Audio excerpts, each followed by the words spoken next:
about spinner Axar Patel's injury. Fielding coach T Dilip has allayed concerns about the same. Patel's inclusion into the squad will depend on the condition of his injury. Coach T Dilip stated that in case Axar Patel is unfit to join the squad, he will be replaced by Washington Sundar or Riyan Parag. So Arzu, what are the updates that you're getting when we take a look at Axar Patel's injury? Of course, is he expected to join in? What are the replacements in case he is unfit for the match? Axar Patel got the injury in the last Oman match while he was, trying to get the catch, and at that time the catch was also dropped, and in fact his head was touched with the floor. And after that, he also went in the dressing room, and after that, now what we're getting to know, he's expected. There are talkings about whether the Axar Patel is going to play today's match or not against the Pakistan. While fielding coach Dilip has sought to ease concern over the Axar Patel's recent head injury, the team management has kept alternative already. They are ready with the alternative if Axar Patel will not be able to play today's game, with Washington Sundar or Riyan Parag among the likely replacement should the all-rounder be rolled out. So definitely, if Axar Patel will not play today's match due to the head injury, Washington Sundar or Riyan Parag will be entering the playing 11 against the Pakistan.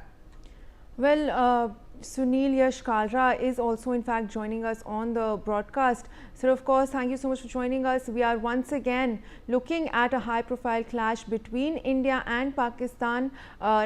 Important points coming up, of course, where we're seeing that Jasprit Bumrah and Varun Chakravarti will be returning to the squad. How do you view these developments ahead of this high-stakes match?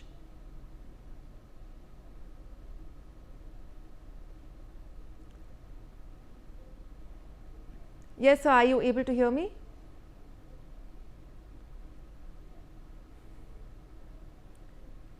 Sunil Yash Kalra joining us on the broadcast. Sir, thank you for joining us here on NewsX. Now, we are of course looking at the high stakes match between India and Pakistan, and in the latest we are learning that Jasprit Bumrah and Varun Chakravarti will be returning to the Indian side after being rested. How do you view these developments when we of course take a look at this high stakes clash expected in a few hours?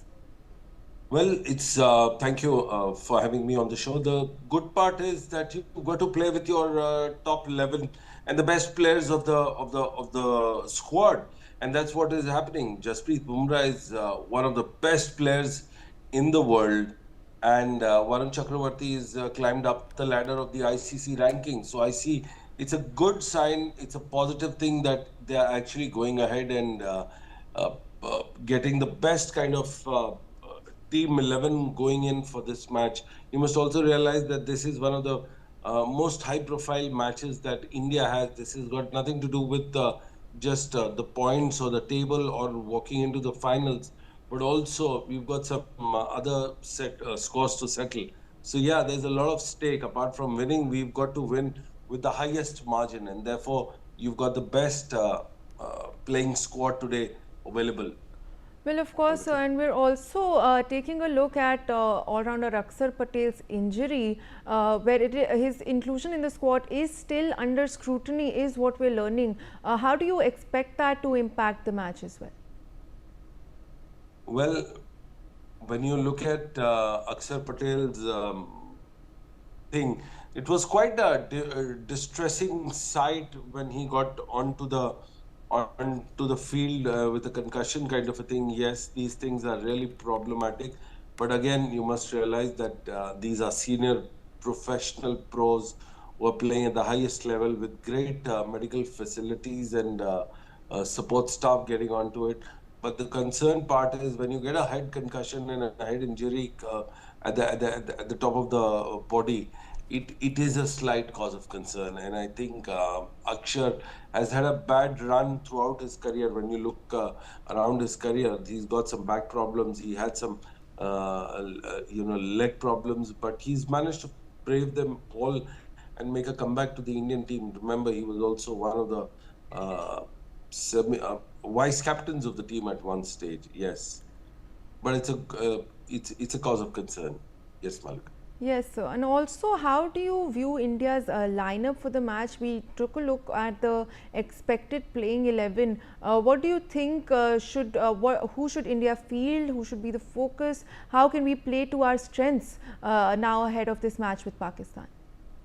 Well, you've got to realize that this is a very slow playing pitch, in the sense if you bat second, the pitch is going to, the ball is going to stop and then it's going to turn. India has got a great record here. When you look at uh, the power play, India has scored a good number of runs here, which is on the higher side. When you compare apple to apple with Pakistan, India has had 30% highest number of scores in the power play.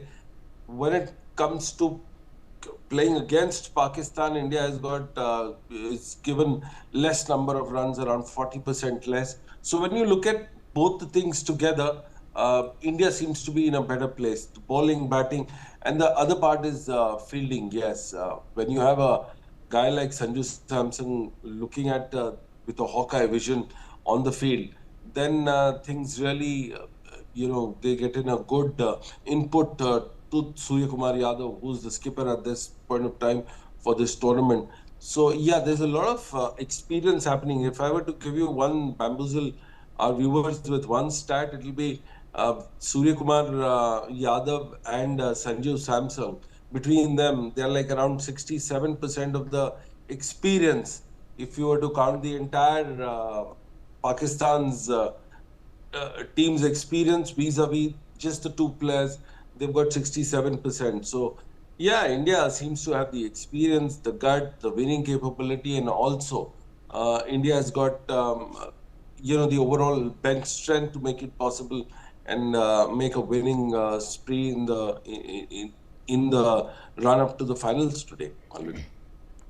Well, also now speaking about Pakistan's lineup, the men in green face a thin batting lineup. Opener Saim Ayub has struggled with his form, while Shaheen Shah Afridi has been the standout performer. Fakhar Zaman remains Pakistan's most reliable batter, but their middle order continues to be fragile. Well, of course, so when we take a look at Pakistan's playing 11 as well, you have earlier spoken about Shaheen Shah Afridi, of course, is one of the most reliable players for the side. How do you view their lineup ahead of this match? Well, I'm glad you asked that question. It's a completely warped kind of a when you look at the team selection. Yesterday we were just talking to few of the Pakistan media, and they themselves are very dismayed by the overall. When you look at the lineup, you need to have a balance between the openers, the middle order, the wicket keeper, the all-rounders, and then the tail enders. Here, what has happened is they've come into the tournament with five openers, just to accommodate the skipper himself, and he hasn't had a great run of records. If you look at his if you look at the scorecard that he's got golden duck as well in front of all the teams. So when you look at the top order, it's not firing. The middle order gets in too much of a pressure for Pakistan, and also they've got a deep tail team which is there. That is the reason why Shaheen Shah Afridi, if he hadn't scored those runs at the end in the previous match last Sunday, they would have been really reeling, and India would have finished the match in maybe 12 overs or 13 overs. Malvika.